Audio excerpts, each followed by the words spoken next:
Enjoy movies, soaps, drama, comedy, inspiration, education, music, and more. You get it all when you get MCTV, because MCTV gives you more. The facts say Morning Barbados reaches an audience of over 50,000 and Newsnight reaches over 56,000. It's simple. When you advertise, you're getting your message to over 50,000 of your potential customers. Make the call to CBC Sales Department today and watch your business grow. Contact us at 467-5559 or email marketing@cbc.bb. From the beautiful shores of the gem of the Caribbean, Barbados, home of the amazing Harrison's Cave, the tantalizing Oystins Bay Garden, our historic garrison, the indigenous road tennis, and the friendliest people in the world. We are 94.7 FM, the ultimate Bajan experience.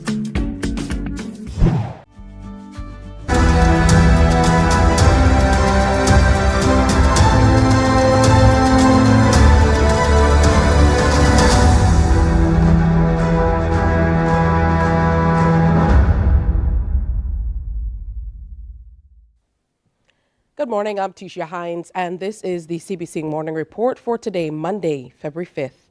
In our top story, the health security of Barbados and CARICOM is at the foremost in the mind of the Caribbean Public Health Agency, and that's why they're increasing their meetings with other relevant agencies. Dr. Joyce St. John, Executive Director of CARFA, says they started mobilizing from last year.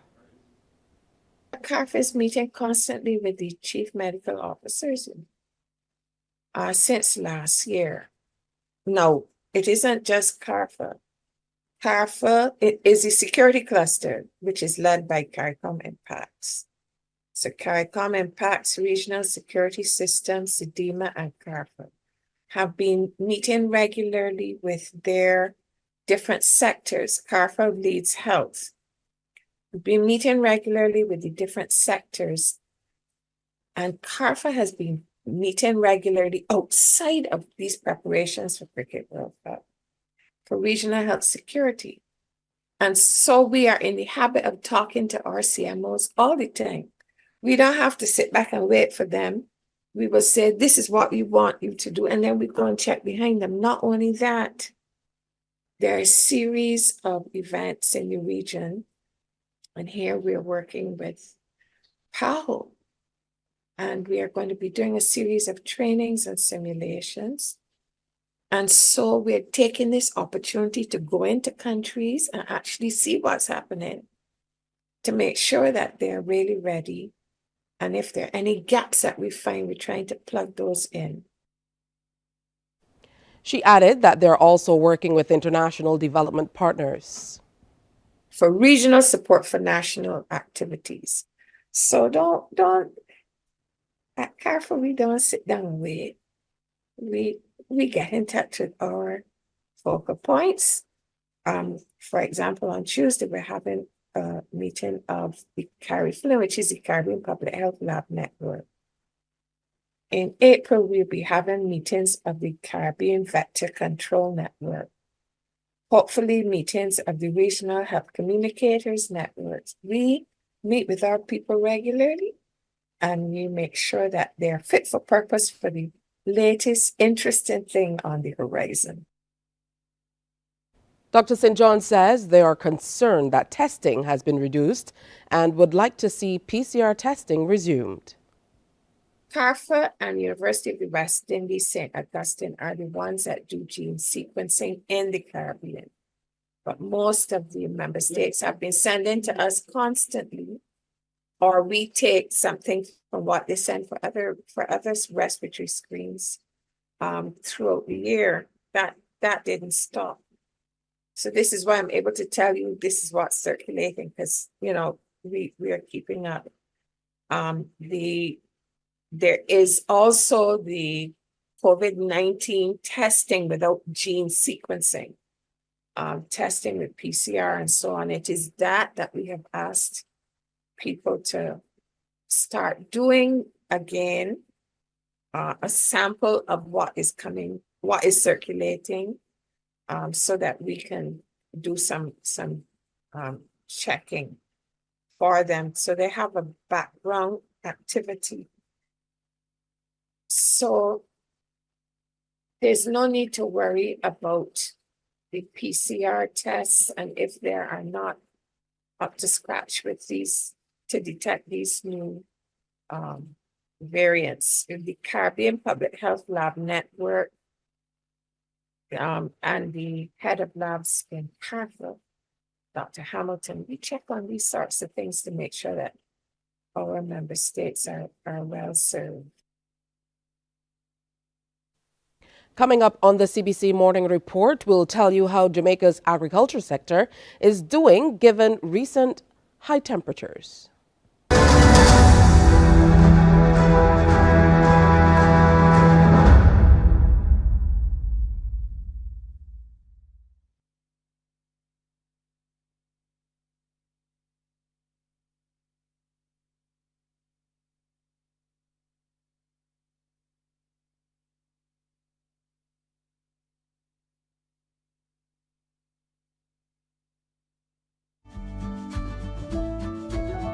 Hi, I'm Dr. Kia Lewis, General Practitioner and Healthy Lifestyle Advocate. Good nutrition starts at home. So this school year, I want you to consider packing healthy, nutritious snacks and lunches for your children to carry, rather than having them buy them at school. And don't just pack things you think they should have. Have a discussion and come up with things that you both know they will enjoy.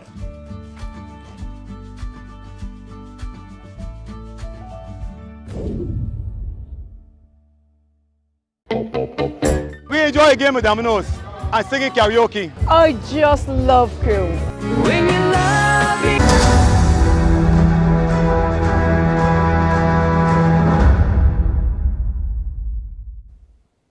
Jamaica's agricultural sector continues to beat the heat and defy the odds of climate change. That's according to Minister of Agriculture Floyd Green. He says food production is expected to surpass the 700,000 tons mark, as we hear in this TVJ report. Despite 2023 being the worst drought period in Jamaica's recent history, the Ministry of Agriculture says food production for the year is expected to be among the highest on record. This year, we estimate that we would have produced 779,254 tons of domestic production, making this year, despite the drought, the second highest level of production in the history of our country. In 2021, Jamaica produced over 700,000 tons of food, while in 2022, 840,000 tons, the highest ever. Agriculture Minister Floyd Green, during a press conference Wednesday, said things took a U-turn in the first 3 quarters of 2023 because of climate change. Food production dropped. For this quarter, however, the sector is rebounding. We saw 3 quarters of consecutive decline. We declined by 9.5% the first quarter of 2023, 11.5% in the second quarter of 2023, and 11.7% in the third quarter of 2023. We are now on the positive side, and we would have recorded from our preliminary estimates 288 tons of agricultural produce in the fourth quarter. The breadbasket St. Elizabeth has retained its title for producing the most food for the country, while Manchester and Trelawney coming in second and third respectively. Together, the 3 parishes accounted for almost 50% of Jamaica's food production. The minister also praised the onion farmers, whose production went up by 86%. In the meantime, farmers in Heartland St. Catherine are expected to be added to the list of state beneficiaries. 12 of them have been approved for land leases. News that the Attorney General's chambers in Bermuda paid more than $166,000 to a law firm set up by the Attorney General's husband last year hasn't gone down well with the opposition. A Ministry of Legal Affairs spokesperson said this was to cover a vacant post and the services provided were at the most competitive rate. Bermuda Broadcasting has that story. A government notice released on Tuesday shows that the Attorney General's Chambers paid Onyx Law $166,664 for independent legal services from May 2nd until December 1st, 2023. Onyx Law was set up last April by Myron Simmons, the husband of Attorney General Cathy Lynn Simmons. We reached out to the AG and Onyx Law yesterday to ask for reasons behind the contract and whether Onyx Law was still under any contract with the AG's chambers. We also asked what the AG would say to those who may suggest such a contract is inappropriate because Onyx Law is owned by a member of the AG's household. Today, a ministry spokesperson said, quote, "As the senior Crown Counsel specialist post in the Attorney General's chambers is currently vacant, pending the completion of the recruitment process, permission was granted by the Attorney General to retain specialist legal services for various intricate matters. A candidate for the senior Crown Counsel specialist post has been selected and should begin in April." End quote. Myron Simmons had previously worked as Crown Counsel in the AG's chambers, but left the civil service at the end of March last year and set up Onyx Law. A legal affairs spokesperson said, quote, "The owner of Onyx Law was considered the best value for money for providing much-needed specialist services at the most competitive rate." End quote. Meanwhile, Shadow Minister of Legal Affairs Scott Pearman commented on the context in which Mr. Simmons had resigned as Crown Counsel and his subsequent government contracts. Some time ago, he was criticized by the court, by a specific judge, acting Chief Justice Mussenden, in a case where he was alleged not to have paid stamp duty when he was in private practice from his client's accounts. So there was a criticism made of him, and as a result, he resigned from his role as a Crown Counsel. Mr. Simmons left the civil service at the end of March last year. In May last year, Premier David Burt shared a list of government consultants in response to an opposition request. Myron Simmons was on the list with a contract of more than $13,500 a month from April through June last year. So notwithstanding that he had resigned his role, he was then given the soft landing of a consultancy contract. Parliament was told that the reason was that he was in some sort of transitional role and would be sort of doing a handover for 3 months. No mention was made in Parliament at that time of what we now know. The ministry has tacitly responded to the apparent overlap between Mr. Simmons' 3-month consultancy contract of $13,700 a month and the 7-month legal services contract with Onyx Law worth $166,600. Today, a spokesperson said, quote, "The Attorney General's chambers can confirm that in accordance with financial instructions, no double payment was made for these services." End quote. The ministry confirmed that Onyx Law had also been retained for December until the end of January, but ongoing matters will be distributed among the Chambers Council. The payment for the additional 2 months was not shared. The OBA's Scott Pearman says giving contracts to family is not a good look for the Attorney General. Well, Carnival bands in St. Lucia kicked off the 2024 season with a bang, with 2 bands already unveiling their themes and costume designs. St. Lucia is promising there's something for everyone this Carnival season. HTS reports. Pretty girl, in your costume so nice, it does give me a vibe. The big bands are heating things up in band launch season as St. Lucia gears up for its 2024 Carnival. Just for Fun Carnival Band kicked off the festivities with its portrayal of the 2024 theme, Raw.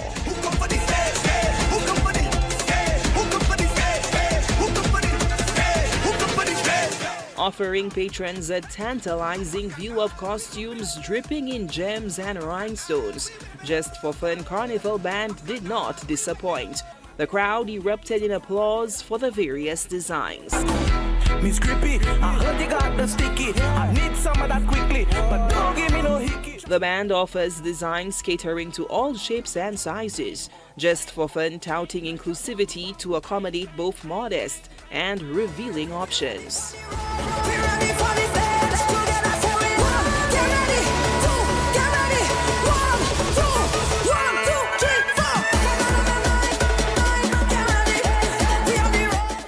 It was a kaleidoscope of colors with the final presentation of all costumes on stage. Just for fun, stimulating the senses of those eagerly awaiting summer in sun-drenched St. Lucia. Do what you want. And if you feel like mash up your feet, show me what you can do. Show me the maddest thing you can do. Show me the crazy. Meanwhile, Fusion led the pack as the first band to unveil its enchanting theme for 2024, titled Phantos, Realm of Myth and Magic. The elaborate costume designs delve into various captivating sub-themes, promising a visual spectacle for attendees. One sub-theme, Neverland, transports participants to a timeless realm where youth knows no bounds. Zimbabwe has one of the highest inflation rates in the world, with the local currency constantly losing value. People are looking for safe and reliable ways to protect their earnings. Al Jazeera has more. This is one of Harare's rich suburbs, newly built homes in an exclusive estate. Here is the middle-class suburb, where new developments are also going up. And these are low-cost houses in another part of the capital. Zimbabwe has one of the highest inflation rates in the world. Investing in property is how several people are trying to protect their earnings. You're actually preserving your value. I think that's the biggest advantage, especially in a chronic inflation environment. The only way to preserve your value is by investing in assets, because assets tend to appreciate in value over time. Radwell Mucherera saw his father's generation struggle after their retirement savings were wiped out by inflation. He believes there's less risk in brick and mortar investments. So he's helping build the family home, an asset that won't be too affected every time the Zimbabwean dollar tumbles. You can see maybe the price of certain products, dollar today, maybe tomorrow is $50. But when you have properties, I'm sure you can change the amount, whichever amount you want, because it's your own. Zimbabweans have had bad experiences with financial institutions here. Salaries and savings can disappear overnight. With inflation reducing the value of people's savings, some are building homes with money from relatives abroad to achieve some economic security. And others are converting their Zimbabwean dollars into US dollars. Zimbabweans say at least this way they can see where their money's going. Commercial and residential real estate is growing in nearly every neighborhood. For inflation-fatigued Zimbabweans, this is a safer way to protect their money and generate some income. Indonesia is gearing up for its presidential election, which is scheduled for February 14th. Younger voters will play a big role in choosing their leaders. Youth groups say it's an historic chance to highlight issues that are important to them. We get more from Al Jazeera's Jessica Washington. Thousands of young people crammed into this convention center in the capital for an unusual festival. Photo booths allowed visitors to take pictures with presidential candidates and sample ballot sheets for first-time voters to practice before Election Day. I hope this will educate me about what to do when I vote. The election festival was organized by a group called Bijak Memilih, which means choose wisely. They said it was a rare chance for young voters to discuss politics with candidates. I think we should look at an election like we're going to hire somebody to do a job for us. The independent organization has also created an online platform detailing the campaign promises of each of the candidates, as well as past achievements and controversies. Of the more than 200 million Indonesians registered to vote, more than 63 million are aged between 17 and 30. So tailoring their campaigns to appeal to young people is a key priority for each of the candidates. The campaign for frontrunner Prabowo Subianto has made the most obvious attempts to appeal to young voters, making use of celebrity endorsements and cute caricatures to soften the image of the former general and current defense minister. Polling indicates those efforts are working. Now, the campaign that's performing best among younger voters, among these under 30 voters, is the Prabowo Gibran ticket. They reached a majority among people under 25, I think before December.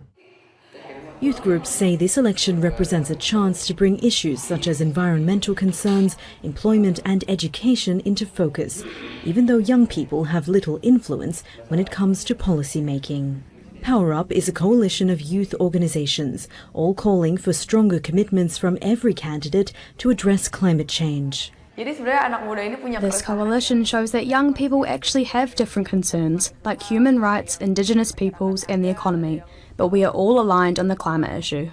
They say it's an historic opportunity and are calling on young people to recognise their power in shaping Indonesia's future.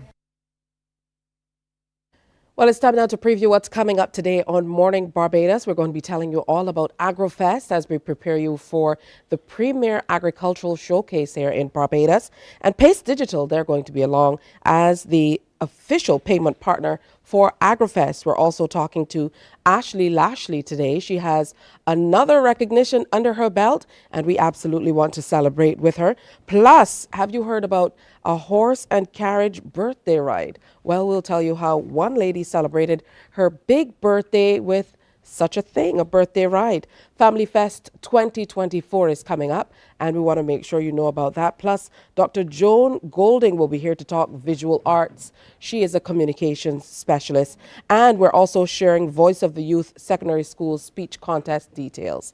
That's all coming up at 6:30. But next, we have more news, sports, and weather. Do stay with us.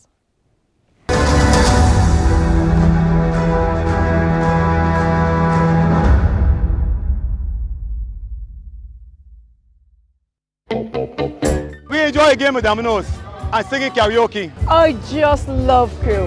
When you love me just a little bit longer. You get to relax and have a drink and listen to some nice music. It's something different. It's spectacular. It's fabulous. You know, it's a different feeling altogether. I never feel so good in a party yet. Follow me to Q in the Community this Thursday. You know why? My friend, you don't plan to get it? Oh, Barbados.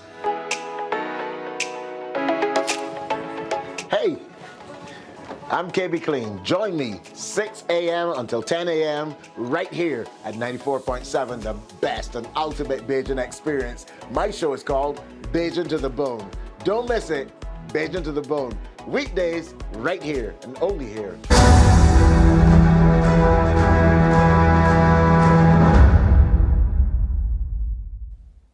Well, preliminary results of travel from the Canadian market to Barbados have been encouraging. That's according to the Minister of Tourism and International Transport, Ian Gooding-Edgell. Speaking during the announcement of the return of Delta Airlines to Barbados, the minister sang praises for the ambassadors in the United States and Canada.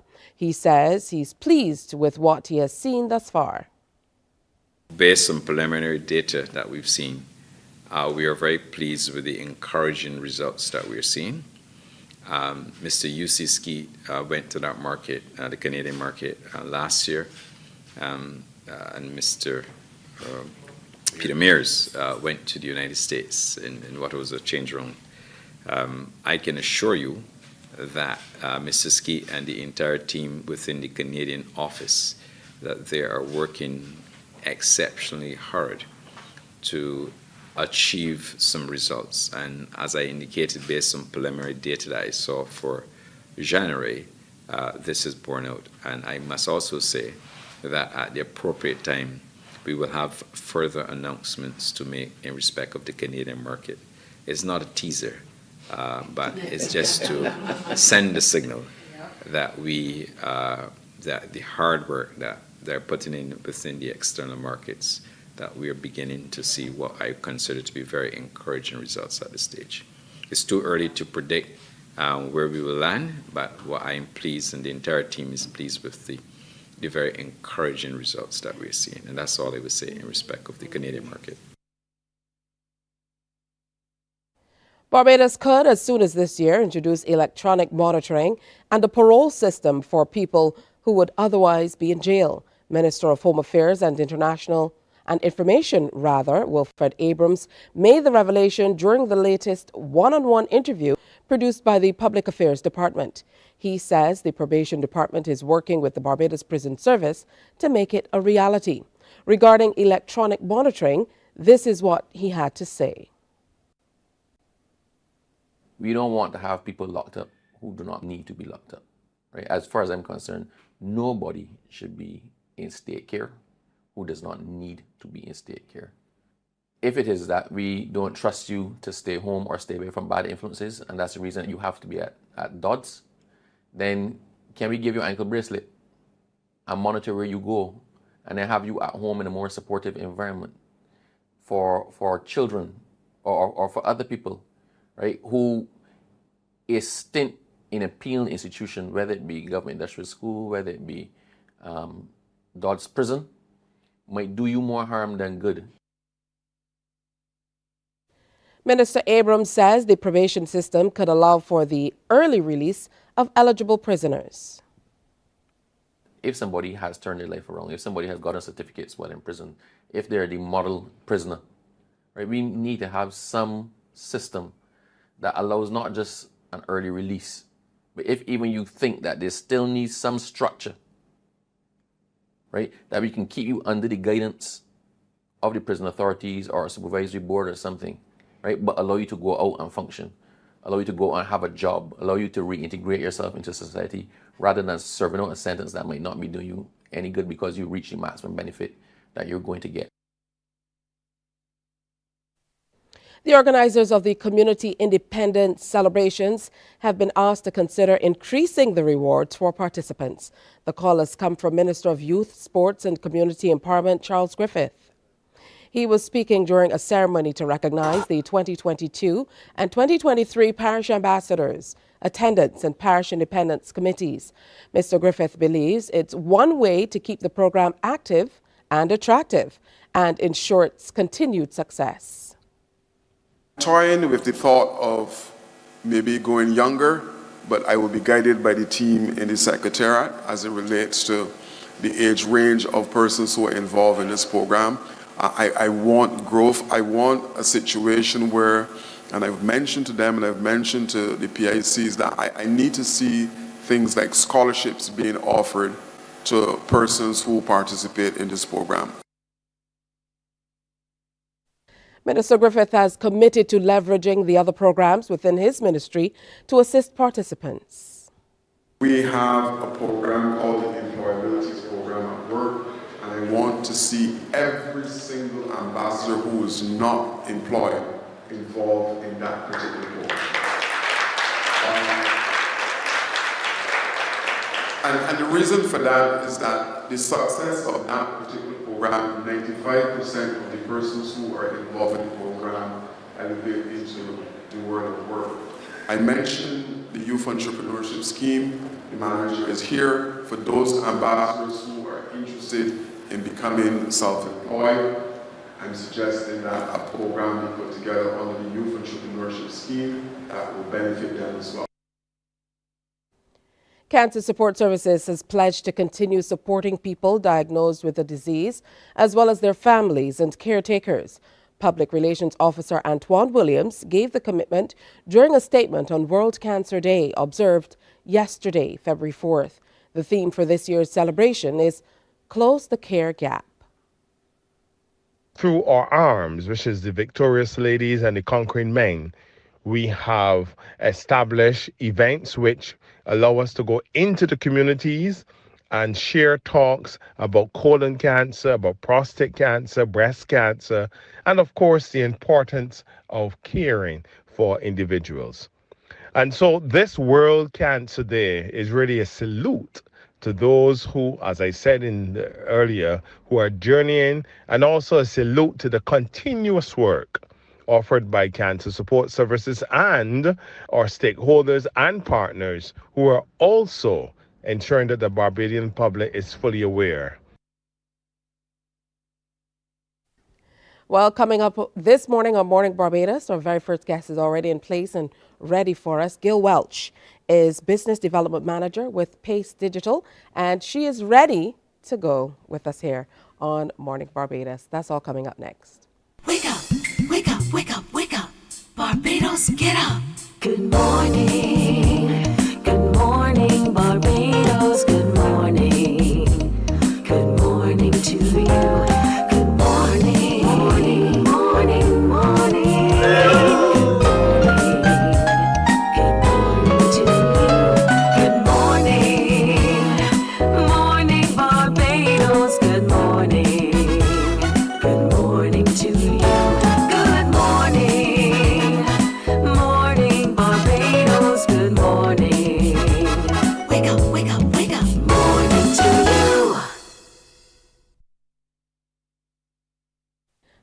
morning to you indeed.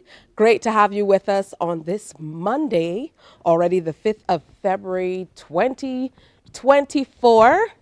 I had to make sure I got the date right. It's fantastic to be back with you after a long break. I'm Tisha Hines, and I'll be here with you until 8 o'clock. Have to say thanks so much to Wendy Burke for holding the fort, as we say in Bajan parlance. I had a great time watching you guys have a really great time on air while I was relaxing late in bed. So today we have a wonderful show for you. I've showed up in my red because it's February, of course, the month of love. So all types of love, self-love, family love, romantic love, all types of love we're going to be talking and discussing throughout this month as well. So we just want to make sure we set the tone for all that is to come. Now, we're going to be sharing quite a bit today with you. There will be, of course, Ashley Lashley, who is a young ambassador who's doing fantastic things in many different areas, but specifically in the areas of climate change and things like that. And we want to share in a big prize that she recently received. Once again, she is headlines in the news, and we want to share in that fantastic news with this amazing young lady. Voice of the Youth Secondary School Speech Contest that's coming up is something that's being spearheaded by the National Council on Substance Abuse, and we'll be speaking about the 12 finalists who are going to be appearing as a part of that particular showcase. And we know our young people are very, very good in the oratorical area. So I most certainly look forward to that. That's something that I am very, very passionate about as well, as a former national youth parliamentarian and all of that other wonderful stuff. It's always great to hear young people expressing themselves in this way. Dr. Joan Golding is going to be here, visual arts communication specialist, and she has a special interest in preserving and perpetuating Caribbean music and arts in other influences. So we're going to get to know her as she's our special personality interview for today. We delve a little deeper and share. Plus, Family Fest. I know it's a lot, but we have lots to tell you, so don't you go anywhere. Family Fest is coming up. Cornelius Bartlett, who's the producer, Graham Vaughan, they're going to be here to tell us more about it. It's the 5th hosting of Family Fest coming up this year, and we want to share about that as well. But to kick things off, we want to start by telling you all about AgroFest 2024. So there's lots happening, and Gail Welch is Business Development Manager with Pace Digital. They're most certainly keeping pace with the digital transformation that's happening not only here in Barbados, but across the globe. And that's why they've been named as the official partner, let's get it right, digital payment partner for AgroFest 2024. So good morning to you, Gail. Good to have you with us. Good morning and welcome back. It seems like we are matching somehow a little bit. Sharing the love. Sharing the love is important. Absolutely. Talk to me a little bit about how PACE is setting the pace for all that's happening in the digital revolution. Well, 2016 started our journey when we transitioned from the Cave Shepherd card to the now Cave Shepherd, at that time, Cave Shepherd Visa card. And we continued to innovate. And in 2018, we added our digital payment, the app, digital payment app, now the PACE digital app, to our transformation. And what a journey it has been from 2018 until now. We are so pleased to be able to bring this level of innovation, first of all, to our cardholders. We have over 35,000 cardholders. And then of that 35,000, we have over 23,000 who are actually actively using the digital mobile app. And they are able to do things such as pay their bills from within the app, check their balances, check their statements. They can transfer between friends and family, so much that they can do within the app. And it's all about helping them to do life better, preserving that time, beating those lines, and being able to do it at your convenience when you want and wherever you want. That's absolutely beautiful, and I love that convenience of being able to check as you go along and kind of not just wait to be able to go into a facility to check on your balances, make payments, and so on. I love the convenience of having that app available. What has it been like, though, to kind of bring business partners along? Because I know that you now have a number of business partners who are able to make business that much better because they're part of the app. Especially the small businesses, and we are very passionate about it. Just remember in 2016 when we transitioned to the card, and this is a story I love to tell, we heard from a lot of our card holders who were doing businesses on the side. You know, those young people or persons who are doing their little cottage industries and so on, never had the power of a credit card. Remember back in the day, you used to, as the old people would say, muster up your money and give it to a friend who had a card to do that for you. But when we transitioned to have been able to hear them give us a call, is this an actual card? And we are saying yes. And for the first time, persons who did not have that power had that power.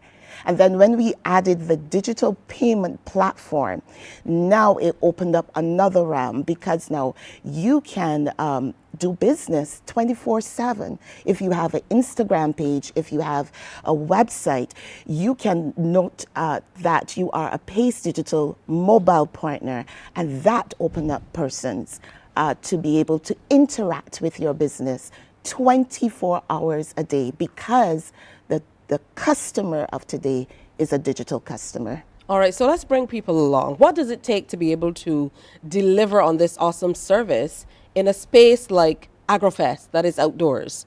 Because now, as the digital payment partner, we're talking technology in a whole other way. Absolutely. We're in an outdoor space. There are going to be hundreds, tens, if not hundreds of vendors, and thousands of people attend over the entire weekend. You know, so talk to us about how you are preparing to be able to deliver on this awesome title that you've been given. So last year we piloted the digital payments with our strategic partner, the Barbados Agricultural Society.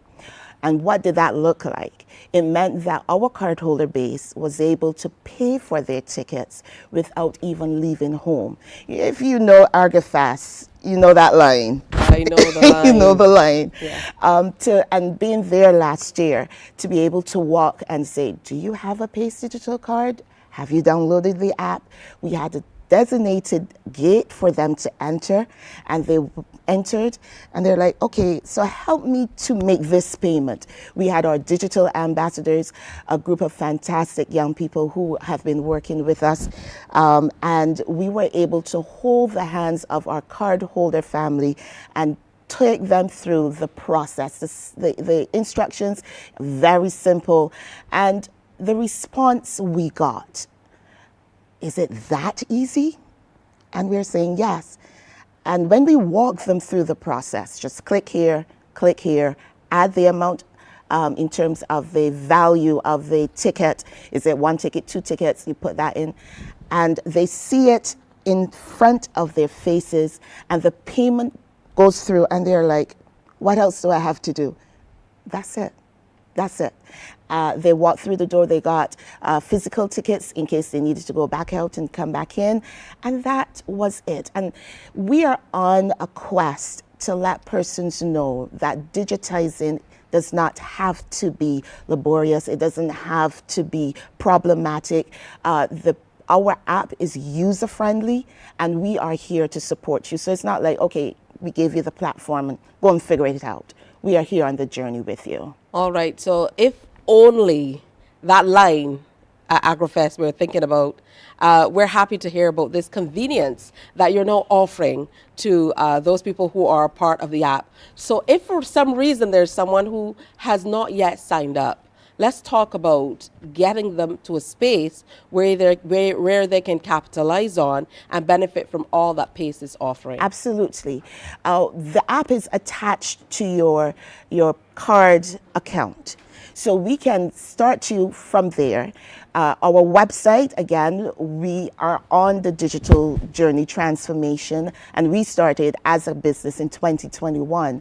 You can go to our website, pacedigital.com, and that's PAYCE digital.com, and you can apply for your Pace Digital card online. The documents you would need, the standard KYC documents, the proof of address, your ID, 2 recent pay slips, and your job letter, and you could upload all of those documents when you complete the application form from the comfort of your home, or even if you want to come into our branches. We have 2 branches and our customer service team, fantastic team, either at Haggett Hall or in Bridgetown, and we are able to walk you through the process and do it seamlessly. So again, convenient locations. Yes, please. So really nothing to worry about. What are you looking forward to most with AgroFest? This is your 2nd year moving into this space as your digital partner for payment and so on. So what are you looking forward to most in 2024? Continuing the journey, continuing the education, and continuing the digitizing. We have a Bajan saying, we're doing it on purpose. We don't want to just leave it by accident. We need to bring our citizens, no matter what age, along on the digital journey. And as a responsible digital payment partner, one of the leaders in digital payments, we believe that we have enough experience under our belt to walk you through and help you in that transformation. We are a brand that you can trust. We evolved from Cape Shepherd Card, which has been probably one of the oldest payment and credit facilities on the island, really. And we continue to transition in the space. And now we are walking with strategic partners such as Visa International. We are seeing what is happening globally. And we know for our citizens here in Barbados, they need a partner that can walk them through step by step from wherever they are and walk them through this digitizing. So let's do it for purpose. That is, of course, important. What you talked about, having international partners as well, they lend that credibility, that Absolutely. level of credibility that you need to the card as well, to be able to use it not only domestically, but internationally as well. Globally. And again, I go back to that story, that feel-good story. It felt good for us to know that we were adding value to our card holders, to say, even if you go to China, you can use the card. Go to Dubai, you can use the card. Go anywhere in Europe, you can use the card. And if you have any challenges, because challenges will happen, know that you have a partner, you can give us a call. We take our fraud education seriously. So it is not, again, put a product in your hand and then we are absent. We are very, very present with you to walk through all of the journey. This is very, very important because a major thing these days is security. So people want to make sure that their money is secure Absolutely. as well. So that's important. Now, before we wrap this up, we have to remind everybody what they're missing. Yes. Or what they're going to get. Absolutely. Once they are a part of the PACE team heading into AgroFest 2024. So if you are not a PACE digital card holder, what are you waiting for? Let's do this on purpose. Head to our website, pacedigital.com. That's PAYCE digital.com. Click on the Apply Now and complete the application form. Upload your documents. And if you have any challenges, give us a call at 539-4444 and our fantastic customer service team will walk you through it. For our cardholder family, you already know the power of the card. You know the power of the app.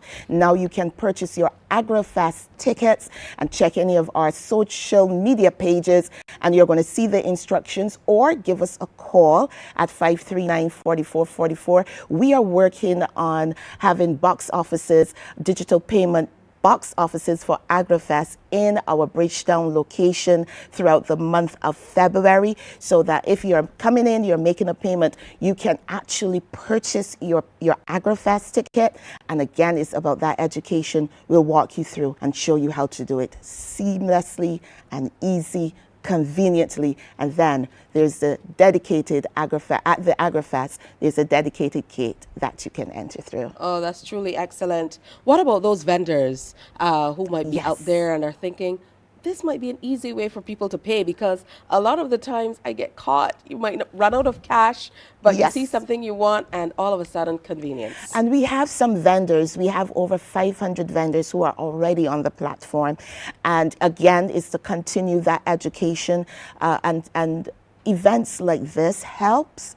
The connectivity, there's the Flo, who is the ambassador for AgriFest. They're there. So for those vendors, give us a call, 539-4444. We can get you set up, get you ready. It's literally like 48 hours to get you set up and walk you through. That's beautiful. Like we said, for some people, they think it's a pretty steep learning curve. They're a little nervous about how they navigate it, literally and figuratively, and how they go about it. So a little reassurance for them on navigating that app. Absolutely. We have our digital ambassadors. We are going to support you on the over the AgriFest weekend.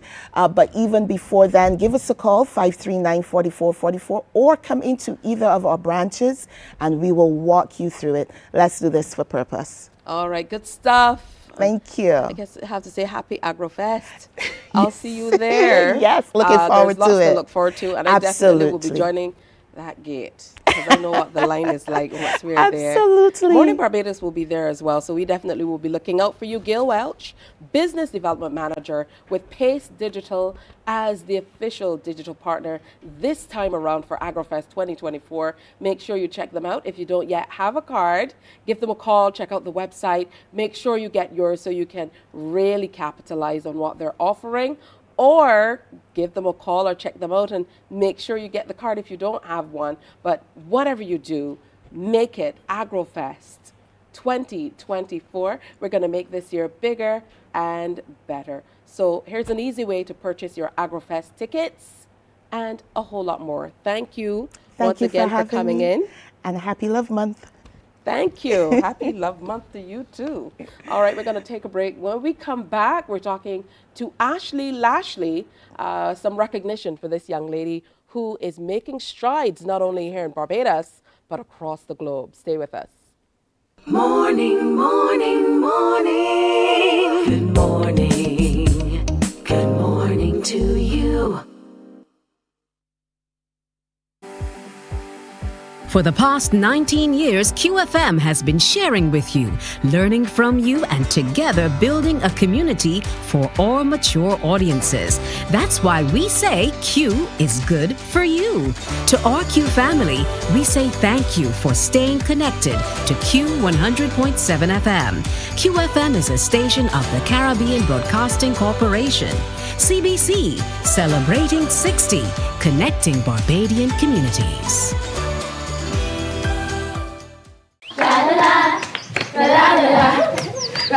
Are you a youth group, 4-H club, school, Cub Scout, or Brownie Pack, or any organization or club with children ages 4 to 11 years? If yes is the answer, then we at Fun School, we're looking for you. Let's have fun singing, dancing, listening to amazing stories, doing craft, and so much more. I'm such a kid at heart. But to be part of this fun and exciting new season of Fun School, just simply send an email to Alicia Alves Grant at aa.grant@cbc.bb for further details. Fun School is back, and we're looking for you.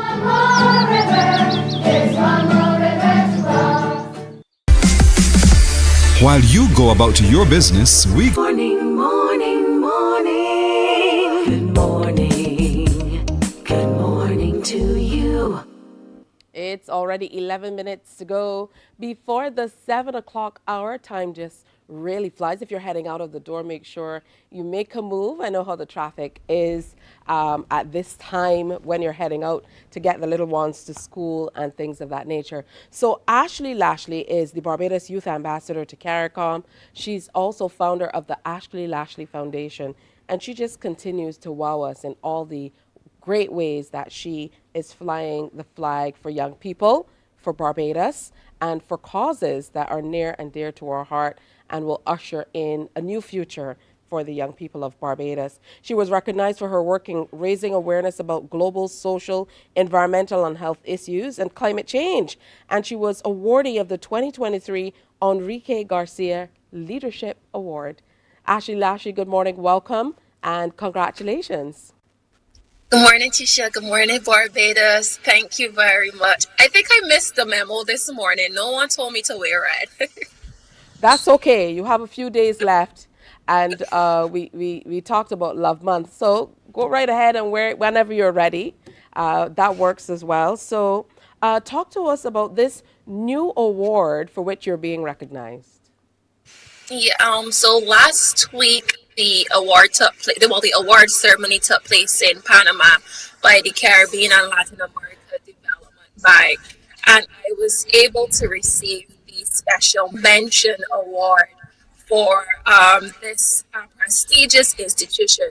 But I think for me, what was most intriguing was knowing the background of Enrique Garcia and his input into the overall development into the Caribbean and Latin America Development Bank.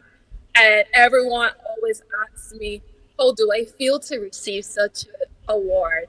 And for me, it was indeed an honor, but I remember when I was there in Panama as well, we got to sit down one-on-one with Enrique Garcia, and he gave us some great advice as it relates to continuing our leadership and continuing our advocacy.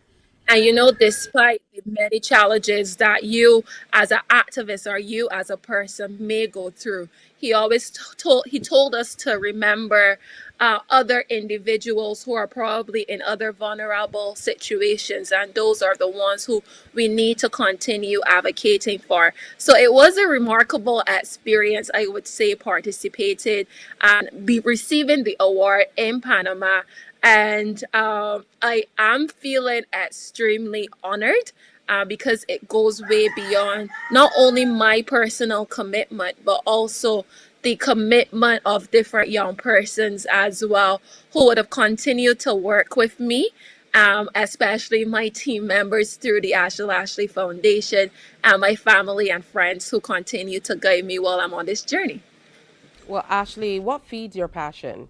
You continue to do so well, as we mentioned, not only here in Barbados, but across the globe in advocating for young people and ensuring that you have a voice in how the future is shaped, which is one of the things that you say you're passionate about. So what feeds that passion? What keeps you coming back for more, sharing more every single time? I think for me, where my passion is being fueled, I remember as a child growing up, and I was raised in a marginalized community. And I often hear people say, you know, like, because you grow up in a particular environment, you can never achieve your dreams or your destiny, and it's always being hindered by some form of negativity.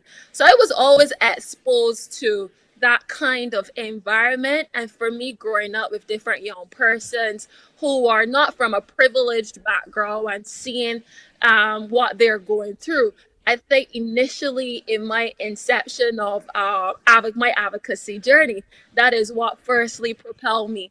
And funny enough, when you asked, I remember in the delivery of my speech, although I was receiving an award, I somehow at the same time sent a message to leaders across Latin America and the Caribbean.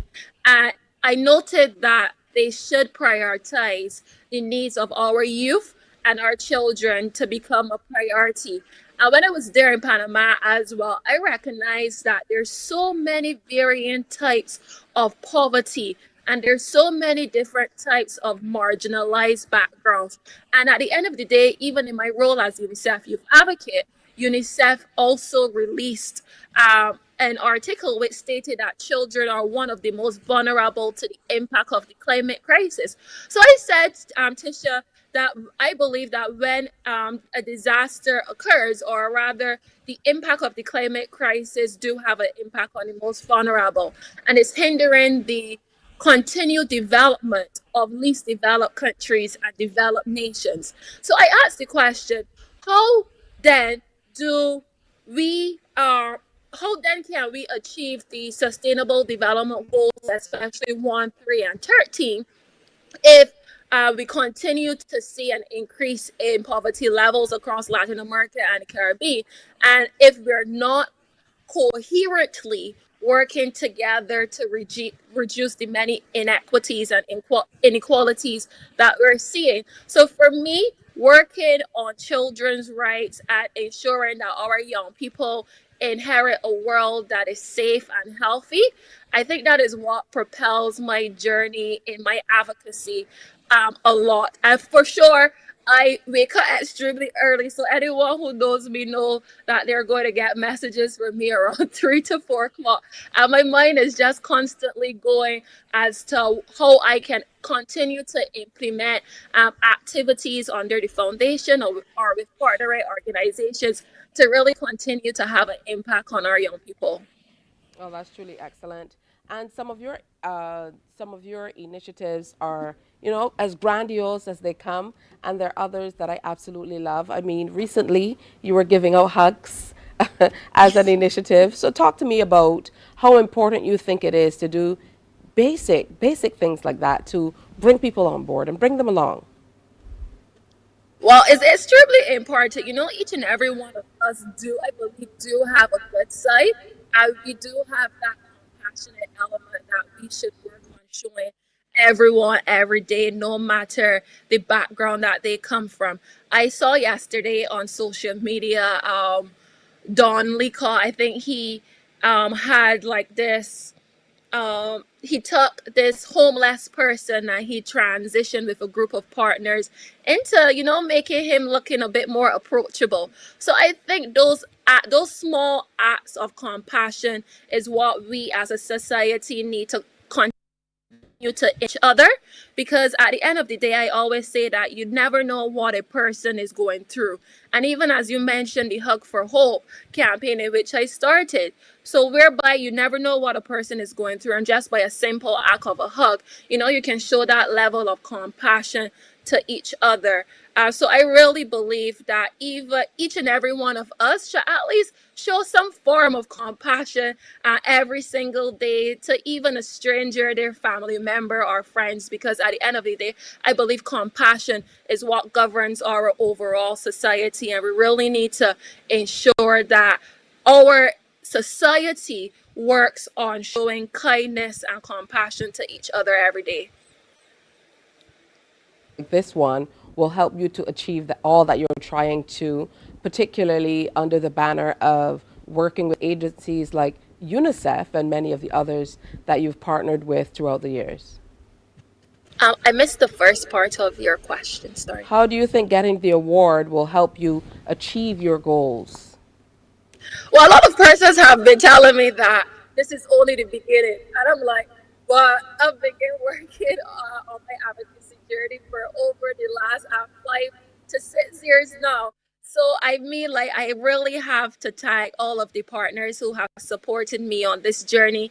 Even when it comes to UNICEF, we're currently working on the SIDS Children and Youth Action Summit to be held on the margins of SIDS 4 in Antigua and Barbuda. And I'm currently the youth coordinator of that initiative, bringing together all youth from all 58 small island developing states to really advocate for the next 10 years what we believe. So with the recognition of the award, I think that it will continue not only to cement the work that I'm doing through the National Ashley Foundation, through CARICOM, through UNICEF, but it would also bring on more partners to really invest in the development and provided more opportunities through the climate arena, through the health sector, to many young persons who really want to get engaged in these sectors.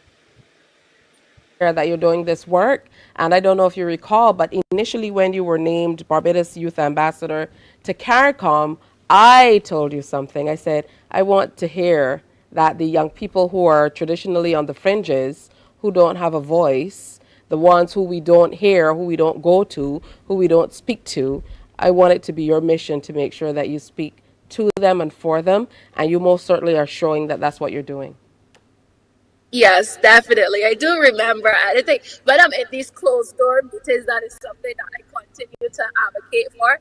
I always say that we need to ensure that young people from those grassroots communities are more meaningfully engaged. You know, at times I still believe in our society that a lot of young persons who are politically affiliated are the ones who are given the opportunities, and there really needs to be a massive sensitization and awareness on more opportunities for young people from those grassroots communities, from those impoverished backgrounds, to really be given a chance to recognize their dreams into becoming a reality. And I believe that with that level of collaboration with different stakeholders and institutions, I believe that that can be achieved. And there's so many young people and children in particularly who are looking for opportunity, you know, and we really need to heighten the level of opportunities in our society that we're giving to our young people. So that is one of my missions, to really, if I see an opportunity that any young person or child can access, to really highlight it and share it across those networks that I have access to. Once again, Ashley, we look forward to hearing all of the amazing things you're doing, and look forward to hearing about the upcoming SIDS conference and how you're participating with that as well. Again, congrats. Thanks for sharing with us. Thank you very much. Have a good day. And you. Hey, we're going to take another break. When we come back, we update you on the news, plus a horse and buggy ride in 2024. It's absolutely possible, so don't you move. Morning, morning, morning. Good morning. Good morning to you. While you go about your business, we go about our business, and that is gathering the news. Stay up to date at CBC News Barbados on Facebook, Instagram, and Twitter. Get news update on radio throughout the day. And join us for the CBC News Night at 7 every night. CBC News team is on the job and bringing you the news. There is a saying, you can find a Bajan anywhere. Are you a Bajan living abroad? Or do you know of one who has migrated to another country? Well, we at Mornin Barbados would love to have you or them on our Bajan Afar segment. Share your amazing stories, experiences, and how you have adapted to a new culture. Send us an email to morninbarbados@cbc.vb, and together we will travel the world.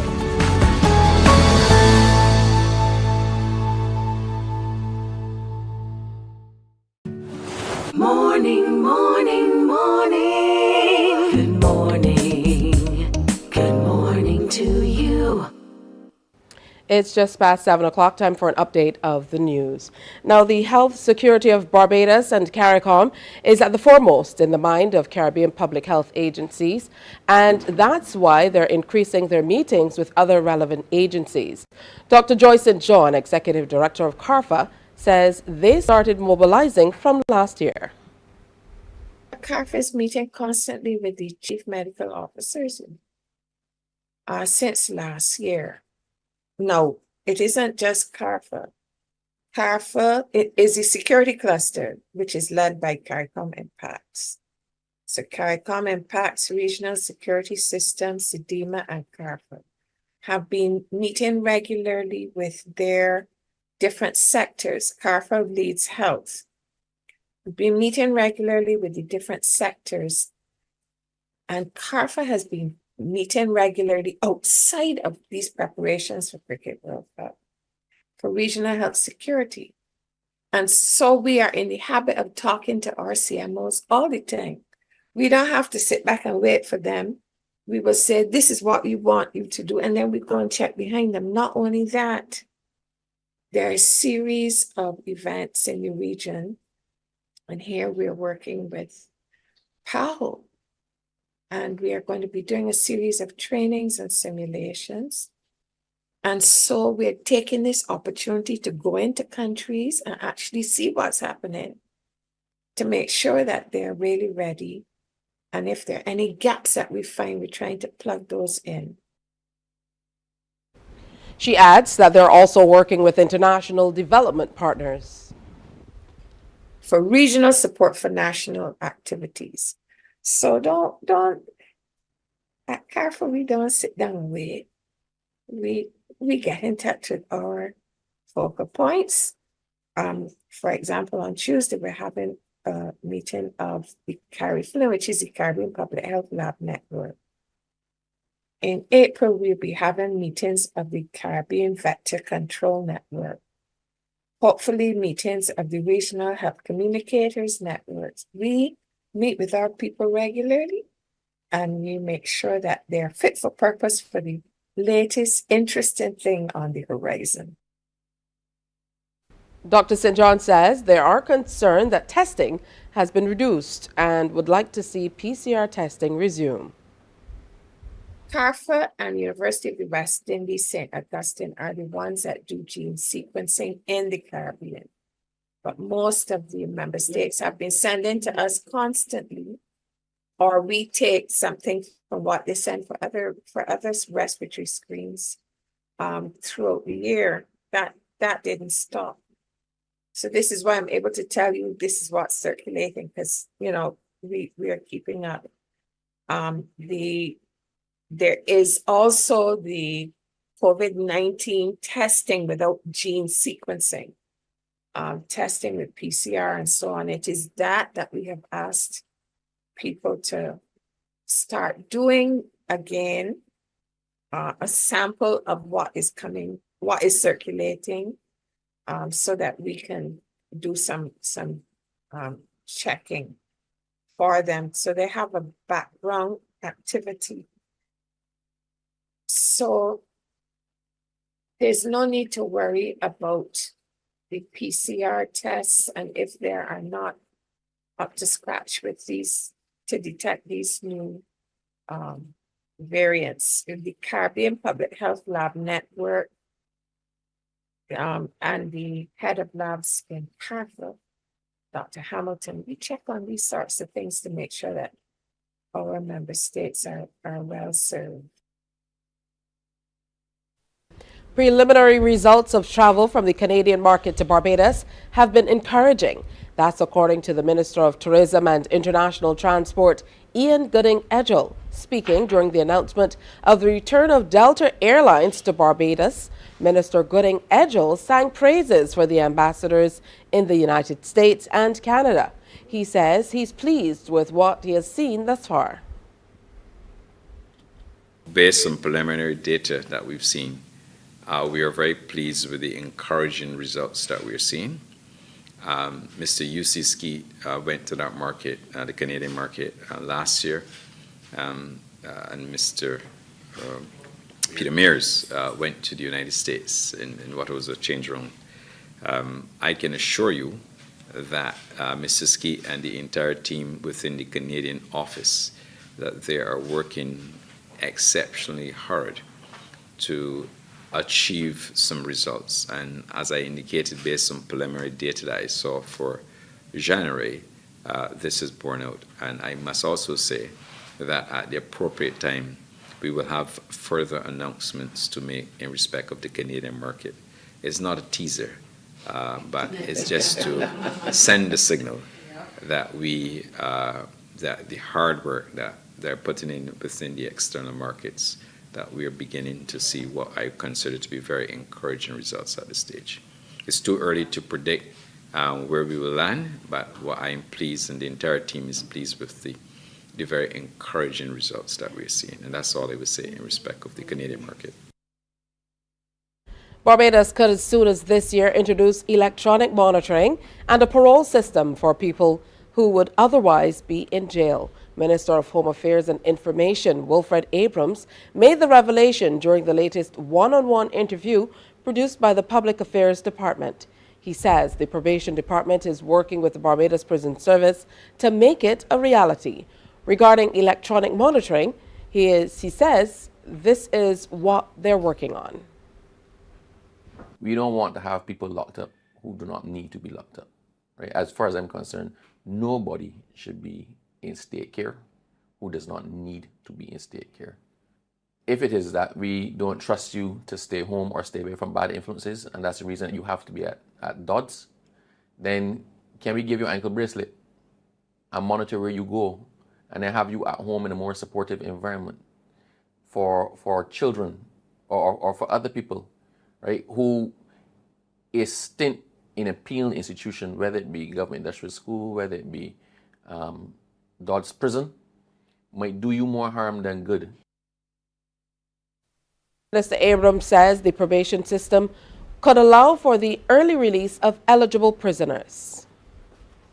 If somebody has turned their life around, if somebody has gotten certificates while in prison, if they're the model prisoner, right, we need to have some system that allows not just an early release, but if even you think that there still needs some structure, right, that we can keep you under the guidance of the prison authorities or a supervisory board or something, right, but allow you to go out and function, allow you to go and have a job, allow you to reintegrate yourself into society rather than serving out a sentence that might not be doing you any good because you reach the maximum benefit that you're going to get.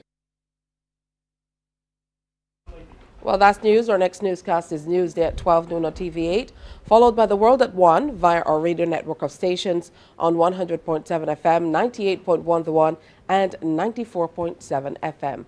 Coming up next, more Morning Barbados. Stay with us. Morning, morning, morning. Good morning. Good morning to you.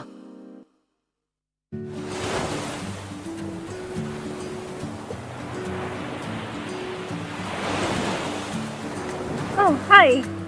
My name is Stacia Whitaker, and I'm a registered dietitian nutritionist and a member of the Heart and Stroke Childhood Obesity Prevention Coalition. My motto is, when in doubt, leave it out, and it goes for when I'm eating, because sometimes things have ingredients that we're not sure of, and I like to keep it simple. And if I'm eating something and I'm not sure the ingredients in that particular thing, then I choose to leave it out. So I keep my snacking simple with fruit, nuts, or just water. It's easy to remember, there's no added ingredients, and it's also very nutritious. So remember, childhood obesity is real, so choose healthier alternatives. And when in doubt, leave it out.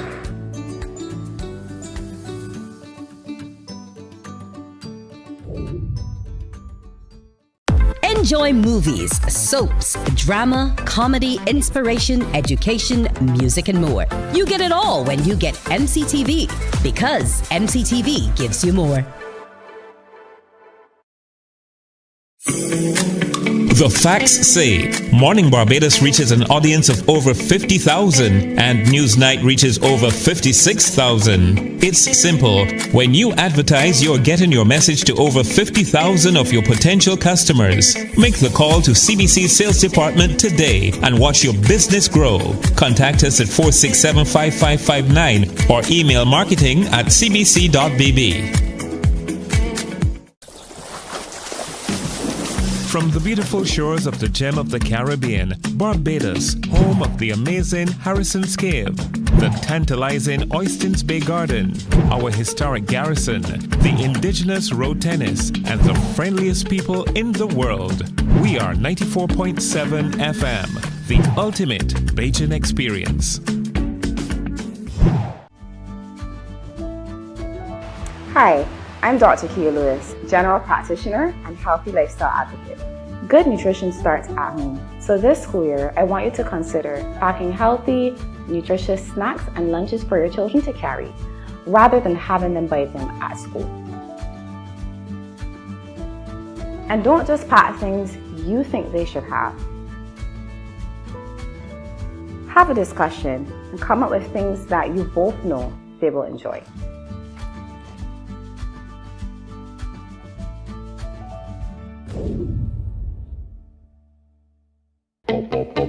We enjoy a game of dominoes and singing karaoke. I just love crew. When you love me just a little bit longer. So just about 15 minutes now after 7 o'clock. Good to have you with us. If you're heading out of the house to head to work, good morning to you. If you're just at home relaxing, oh, we envy you. I'm back from holiday today. I had a pretty long holiday. If it's one thing I didn't get to do, I did a lot of stuff, but I did not take a horse and buggy ride. And now I have some people who, they can say that they had that opportunity. So help me welcome Daphne Mears and Jean Mears, mom and daughter team, who are joining us this morning. Great to have you in studio. Looking beautiful, ladies, and thanks for getting up so early and dressing up for us. Bring a little color to the set as well. And they've brought along Patrick Croney, who is owner of Codrington Riding Stables as well. So welcome to all of you. Thank you. Great to have you with us. And this is a fantastic story that we absolutely had to share. So Jean, happy belated birthday. You celebrated on February 1st. 60 and 5. 60 and girl. 5.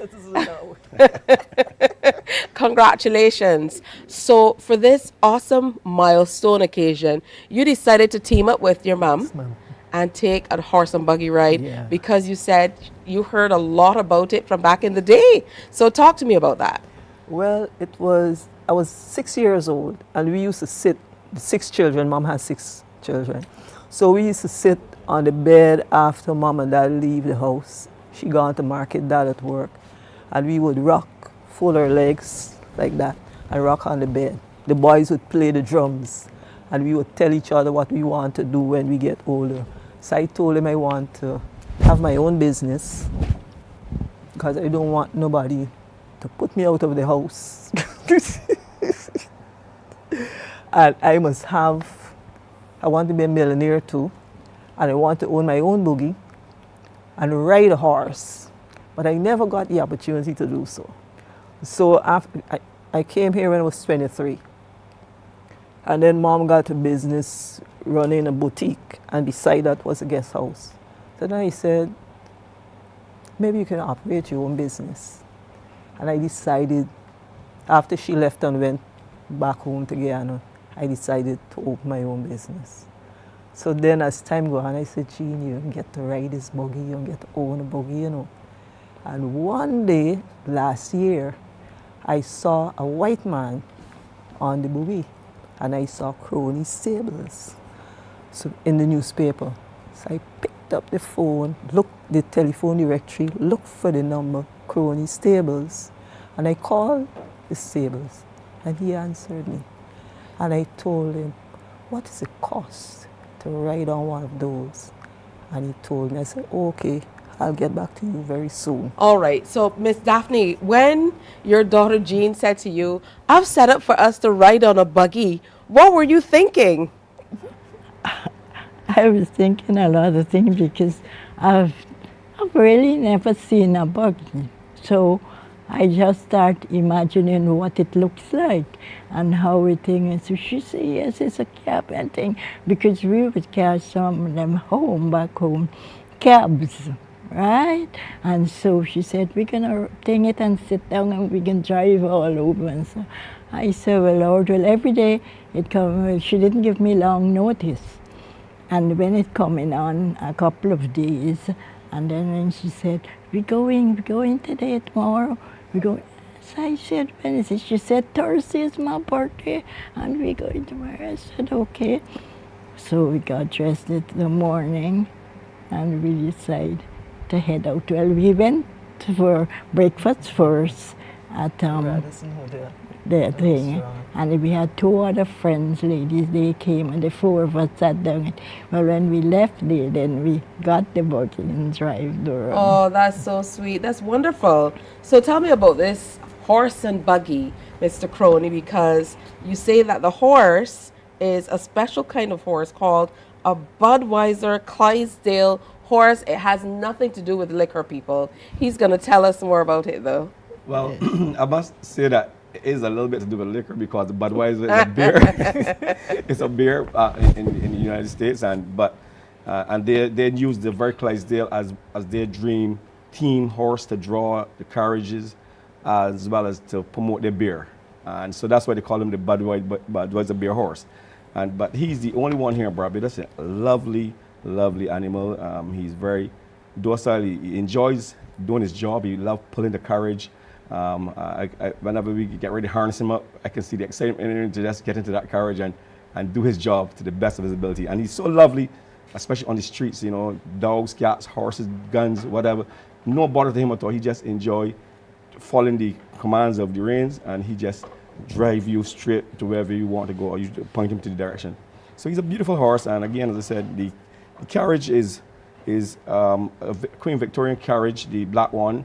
We have two carriages, the black one, and then we also have a white one, which is really nice for weddings and so on. We also do weddings and any special occasion we do. We're actually getting ready now to do something for Valentine's. The month of Valentine's, actually, we can be doing a stable package where you can have a massage as well as either a horseback ride through the Botanical Garden, or you can have a horse and carriage ride through the gardens, which will be the one first time ever doing it. Okay. How are people reacting to being able to take a horse and buggy ride? I mean, you know, going through our archives department, obviously we saw that this was a part of Barbadian history, but to be able to do it in 2024 is quite an interesting thing, I would imagine. Yes, it really is. Truthfully speaking, a lot of people look at it as that, you know, was for the elite.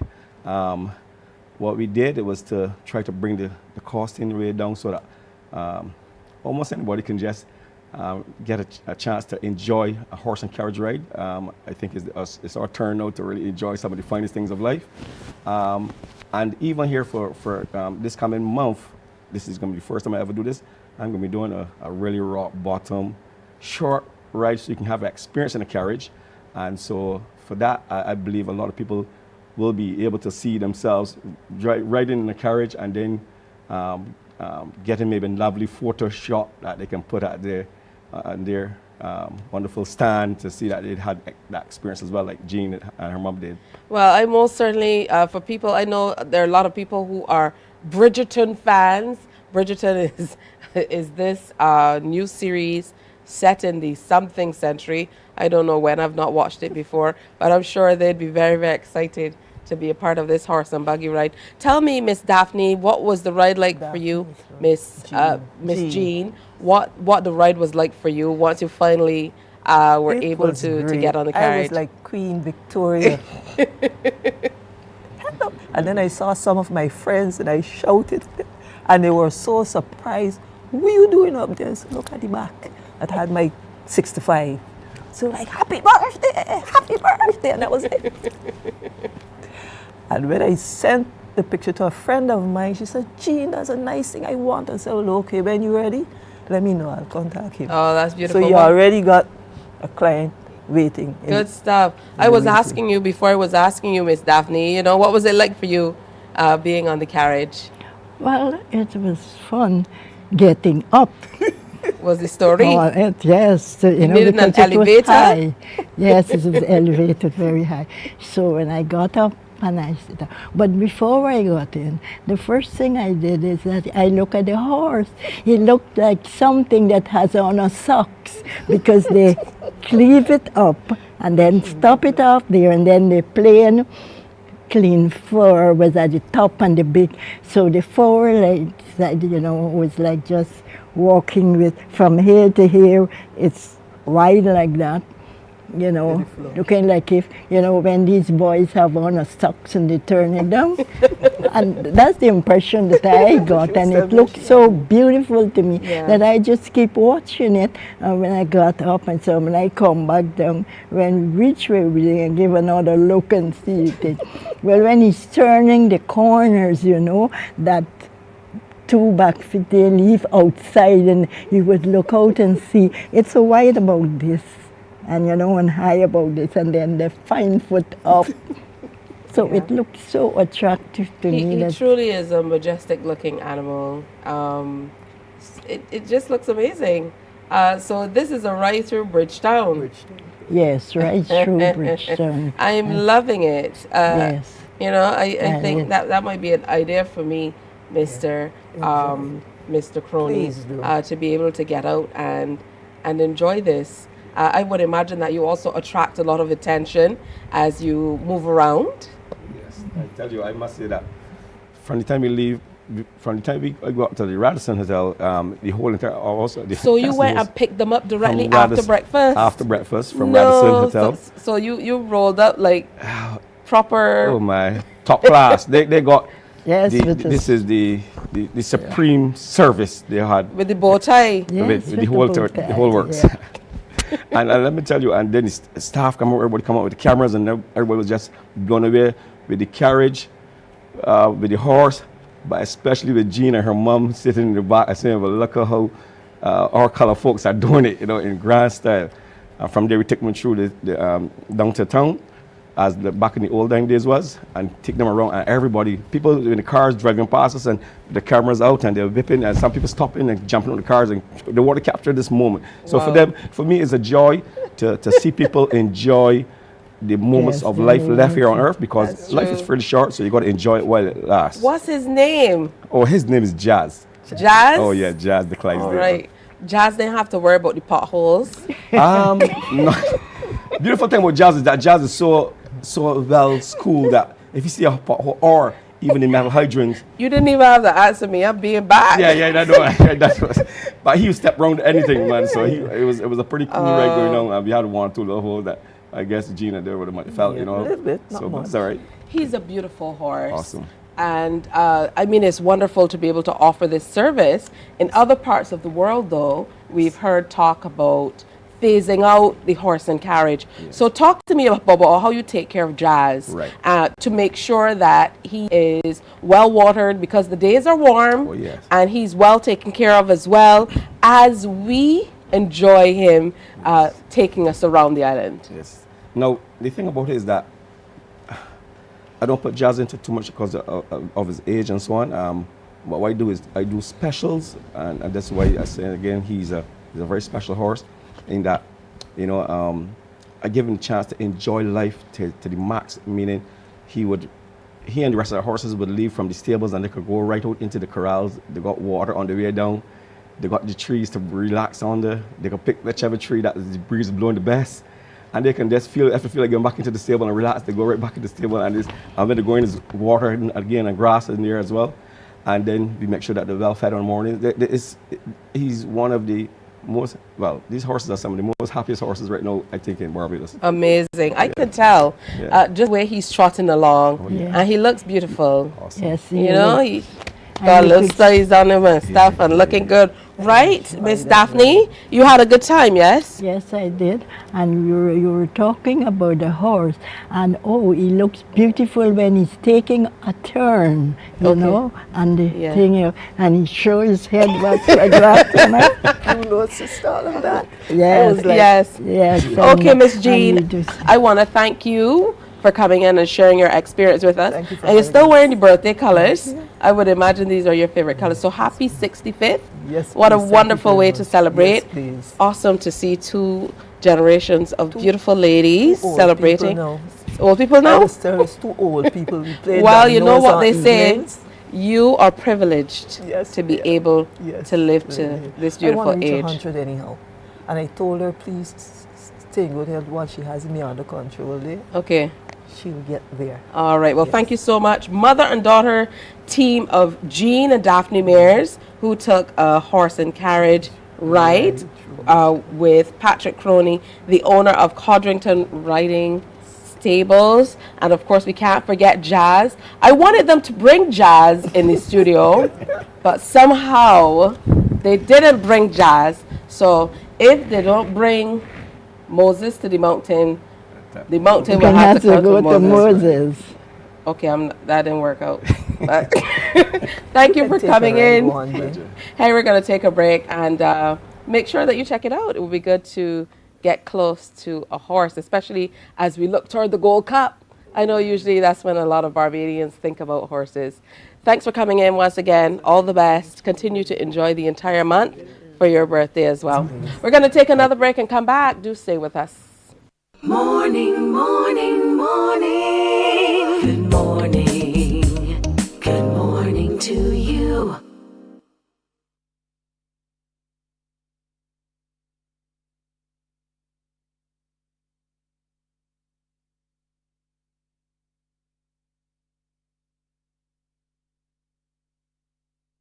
We enjoy a game of dominoes and singing karaoke. I just love crew. When you love me just a little bit longer. You get to relax and have a drink and listen to some nice music. It's something different. It's spectacular. It's fabulous. You know, it's a different feeling altogether. I never feel so good in a party yet. Follow me to Q in the Community this Thursday. So good in a party yet. You know why? My friend, you don't plan to get her? Oh, Barbados. Hey, I'm KB Clean. Join me 6 a.m. until 10 a.m. right here at 94.7, the best and ultimate Bajan experience. My show is called Bajan to the Bone. Don't miss it, Bajan to the Bone. Weekdays right here and only here on 94.7.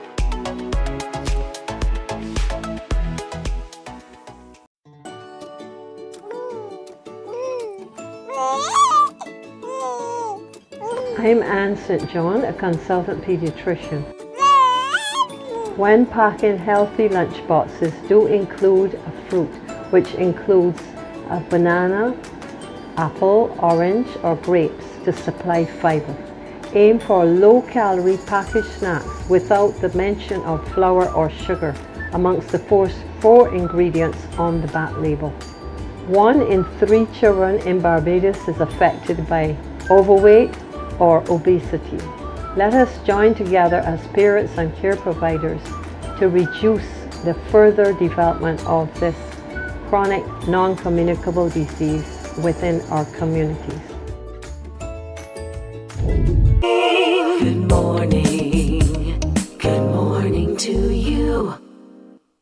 Family is very, very important, particularly here in Barbados. So it's wonderful to hear that we are back to tell you about the 5th installment of Family Fest. 2024 is almost upon us. Cornelius Bartlett is producer of Family Fest, and Graham Vaughan is a committee member. And both gentlemen join us this morning to tell us more. Welcome. Thank you. Thank you very much. All right, so I'm going to start with you, Mr. Bartlett. Talk to me about where you started with Family Fest and why you thought it was important to have an event like this. Okay, first of all, thanks again for having us. Family is actually one of the most important institutions on the earth. And for whatever reason, I don't know why, God gave me a vision back in 2019. So we actually started our first panel discussion in 2020. Now, there are a lot of things that we could do as a charity, but we believe that education is one of the first things that you need to impart to people to bring awareness. So for example, if you are not aware that you have a problem, you're not going to solve it. So we could be going into communities and doing sporting events, we can do a lot of things, but we felt it fitting to start with panel discussions which educate persons about different issues in families, and by extension, the need to solve problems, and by extension, heal the family. The quote we use, or the acronym we use is, we call ourselves the new 4H movement. We try to offer help, hope, healing, and happiness to families. And the theme for this time around, Mr. Vaughan, is Save Our Families. Talk to us about how you will be feeding into that theme with all you'll be doing for Family Fest this time around. Well, as was said, Family Fest is about the family, and it is the groundwork, the cradle of any civilization, of any society, because the family is the cradle for well-adjusted, capable citizens who make a well-adjusted, capable society by working together. So if we want to have a functioning society that works well, that is able to carry out all its functions and to the benefit of its citizens, we need strong and healthy families. So we have to start there. That's why we're working on saving the families. But let me clarify something. Family Fest is not here to save the family. We are here to empower people to save their families.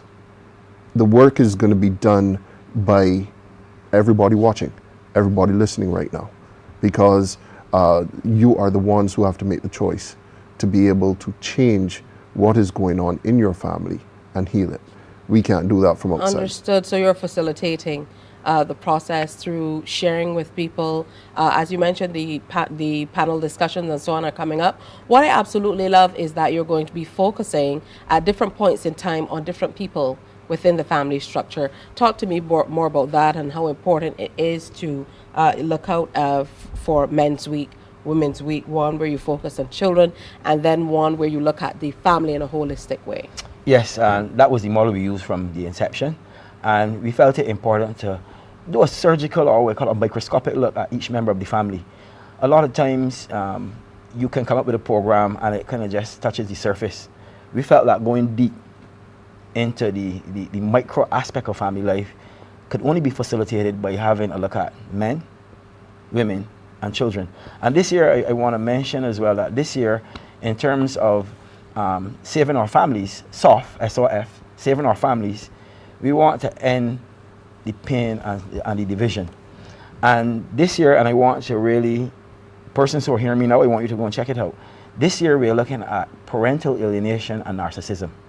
Or I could say narcissism and parental alienation. And a lot of you hearing about narcissism, a lot of you might think you know what a narcissist is. It's a word that's being bandied around a lot now, but we are going to get professionals dealing with this topic of narcissism. And for sure, we're going to deal with parental alienation. A lot of people haven't heard about parental alienation. It's a big topic over the last 10 years overseas. But I'll tell you that in Barbados, we have the same exact social issues as anywhere else in the world. And the thing that hurts me, I'm a family advocate, and that's maybe why God gave me this vision. I'm a family advocate, and it absolutely hurts to see the adult suffering, but it hurts 1,000 times more to see children suffering. Parental alienation, Tisha, is actually a form of child abuse. And there are a lot of people right now who are not coping. Sometimes you hear about a murder. I mean, everybody frowns in every society on a murder. And a murder in any language or any form is not right. It is something that should be frowned upon. But if you do a rewind on every murder or every act of violence or every suicide, and you do a rewind, when you do that rewind, you're going to see a story. And that story very often ends in issues that human beings were having that nobody recognized, that nobody dealt with. And as a society, we need to stop trying to solve symptoms and start trying to solve problems. The issue of suicide is not a problem. The issue of murder is not a problem. The issue of domestic violence is not a problem. There are symptoms of a deep-rooted foundational issues within families. And that's what Family Fest is here to do. We need all the help we can get in terms of getting really granular. A lot of people right now who are even hearing, or may not be hearing, that's why we want to do community work, get into communities. Because a lot of people who are doing okay, they're the ones that will tune in on Facebook and listen to us. But there are a lot of people out there going into rum shops and drinking. They're getting involved in all sorts of destructive behaviors. And when children in schools, even trouble, you talk about how bad the young people are. I want to bring Barbados, from the Prime Minister to law enforcement to the judiciary, into this conversation.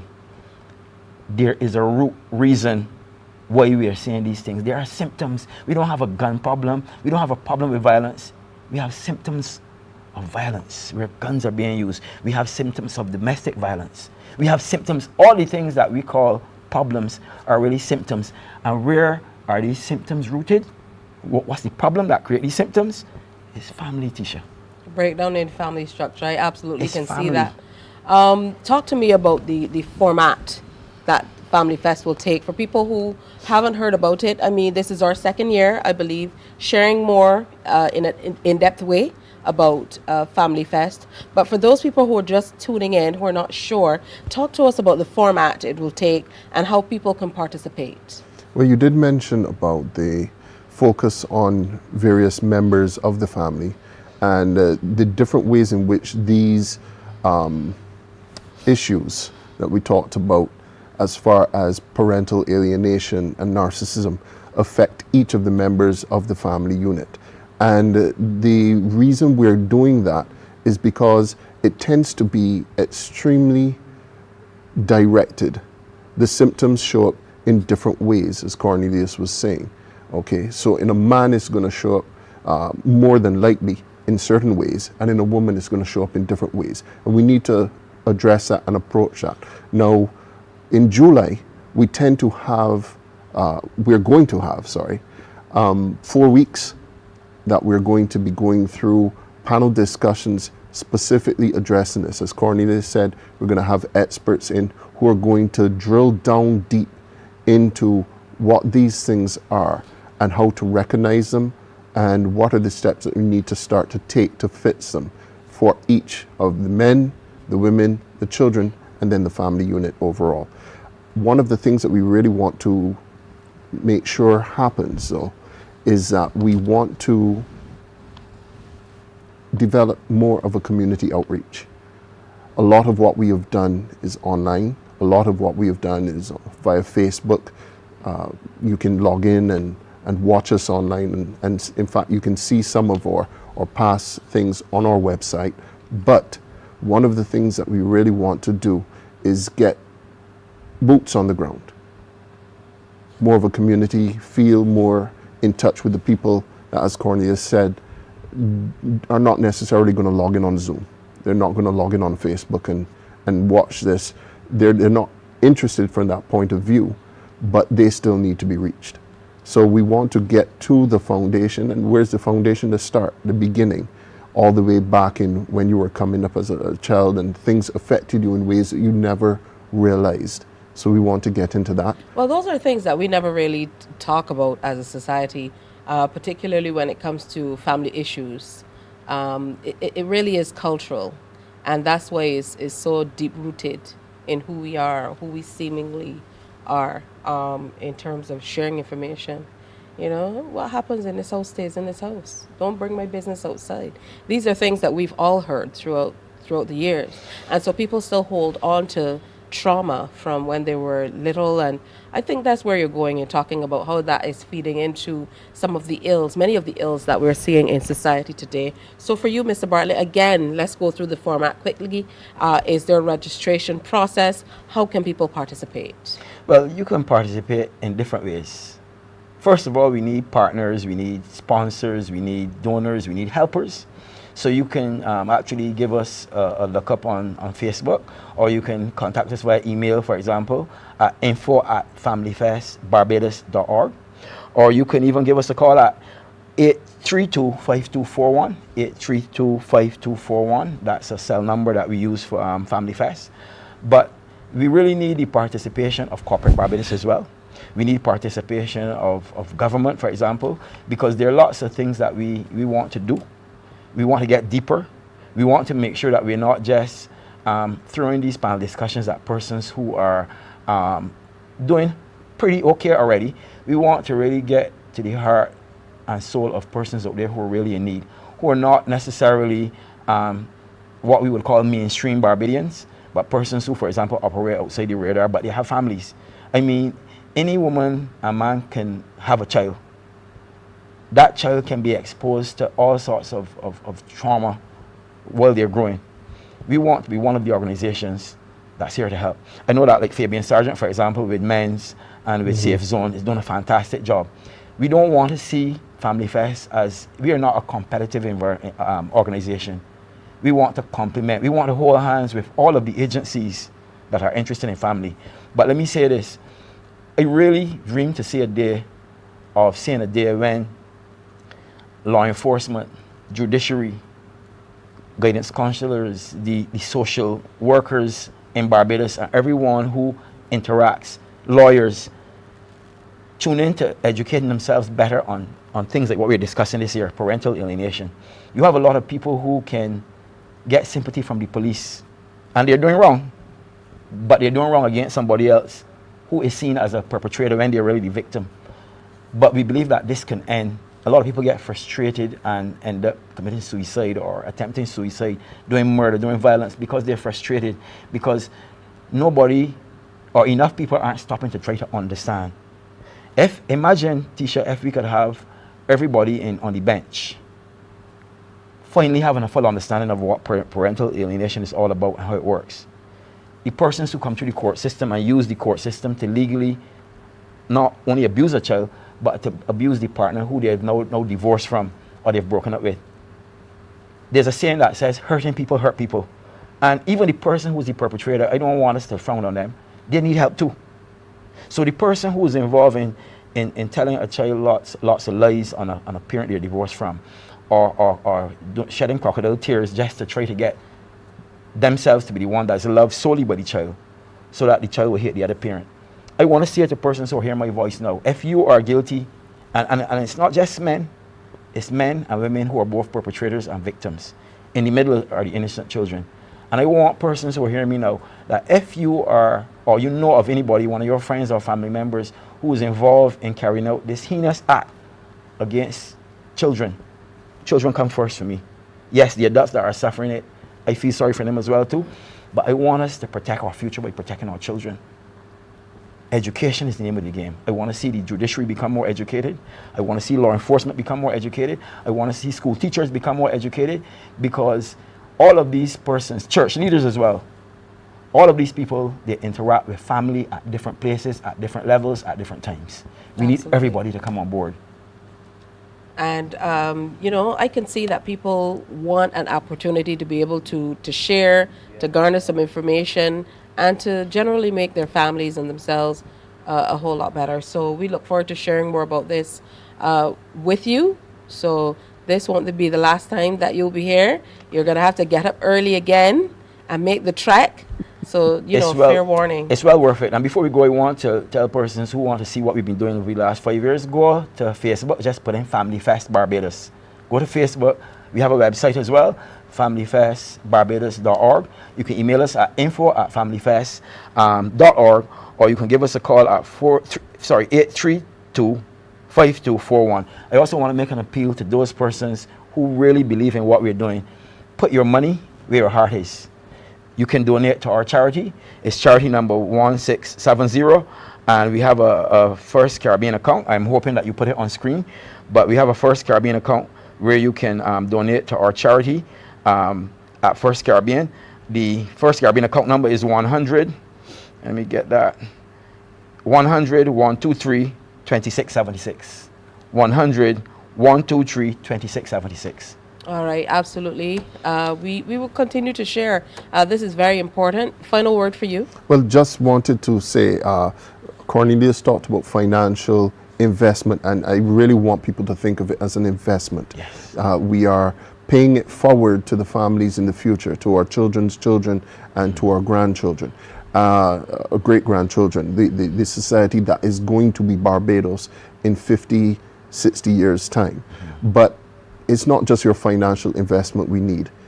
If you've got time, retirees out there, you have time that this is something that's close to your heart, contact us, get involved. We are very happy to have you.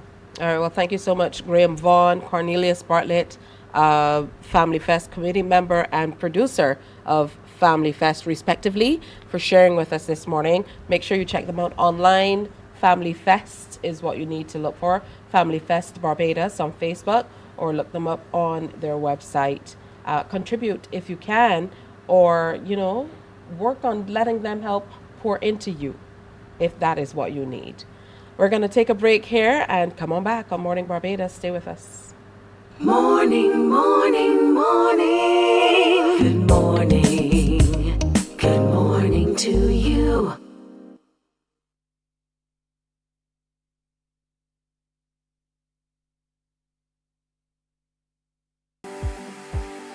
For the past 19 years, QFM has been sharing with you, learning from you, and together building a community for all mature audiences. That's why we say Q is good for you. To our Q family, we say thank you for staying connected to Q 100.7 FM. QFM is a station of the Caribbean Broadcasting Corporation. CBC, celebrating 60, connecting Barbadian communities. La la la, la la la, la la la. Are you a youth group, 4-H club, school, Cub Scout or Brownie Pack, or any organization or club with children ages 4 to 11 years? If yes is the answer, then we at Fun School, we're looking for you. Let's have fun singing, dancing, listening to amazing stories, doing craft, and so much more. I'm such a kid at heart. But to be part of this fun and exciting new season of Fun School, just simply send an email to Alicia Alves Grant at aa.grant@cbc.bb for further details. Fun School is back, and we're looking for you.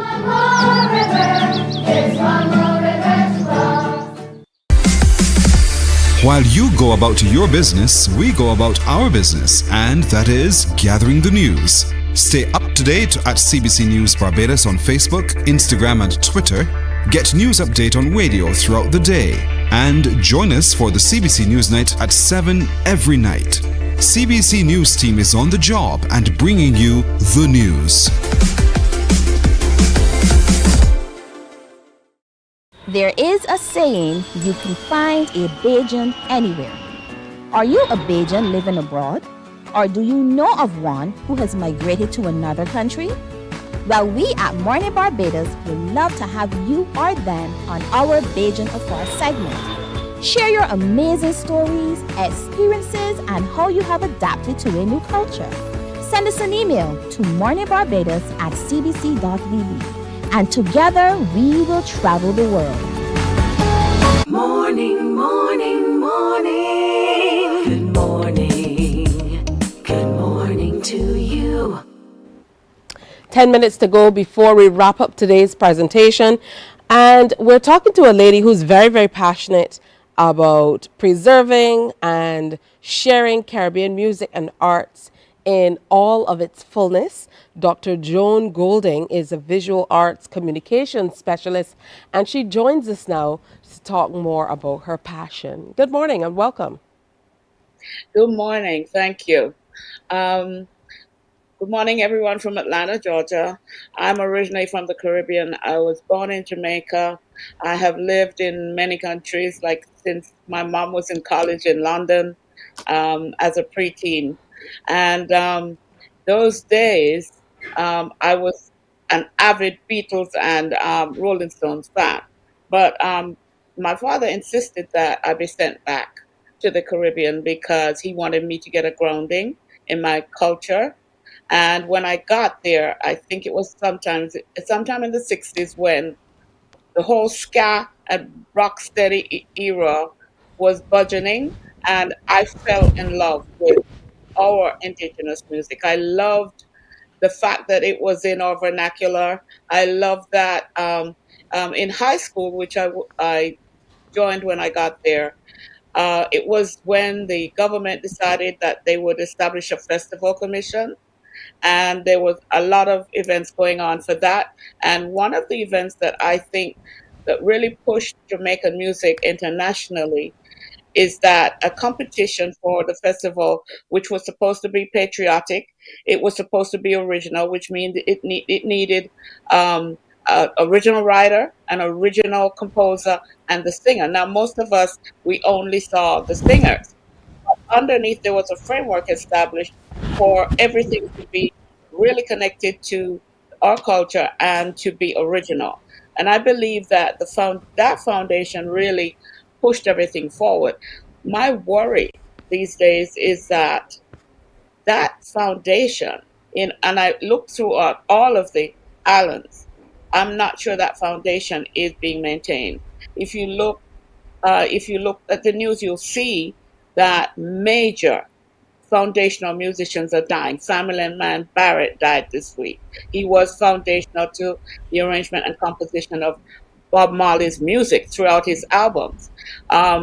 Robbie Shakespeare, who was not only iconic in the foundation of production and arrangement of Jamaican music, ska, rocksteady, all the way through, but a lot of Bob Dylan, Cyndi Lauper, people called out to these musicians. They were so good that in the rock genre, they were in demand also. And Robbie died. Sly's still there. I don't know if people are paying attention to this erosion. The other thing I see is gems that are the new people are being stolen. I call it stolen because when they sign with a big label, I don't know if they still are able to create music in their original culture. And Chantel, I tell everybody about her. I believe she's a gem.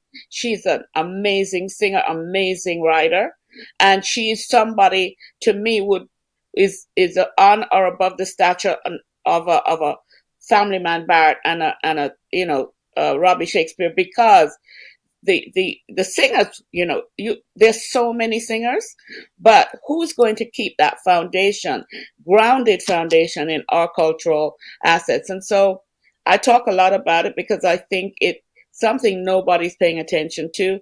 And what I'm seeing is that the young people now, they don't have to learn. Before, they had to learn an instrument. They had to learn some facet of music foundation to be able to produce a song. But now you can go online and buy a beat. And what that does is the beat that you buy online does not belong to you. It belongs to somebody in Europe or America or somewhere. So if you get a hit on their beat, a majority of that song does not, you have to pay them, And I want to see kids getting back into that grassroots thing that I saw when I was growing up from high school days, where people were writing songs and writing music and having that kind of competitive push to do stuff, because I believe that's where all of our, from Sparrow, all of our wonderful musicians that are now dying out, that's where they started. That's how they became what they were. That truly is my initiative. All right. Well, we said a lot, but there's so much going on with the music, and you spoke specifically about how the music of Jamaica has been able to advance and grow. And I dare say this is one of the genres of music that has taken over the world.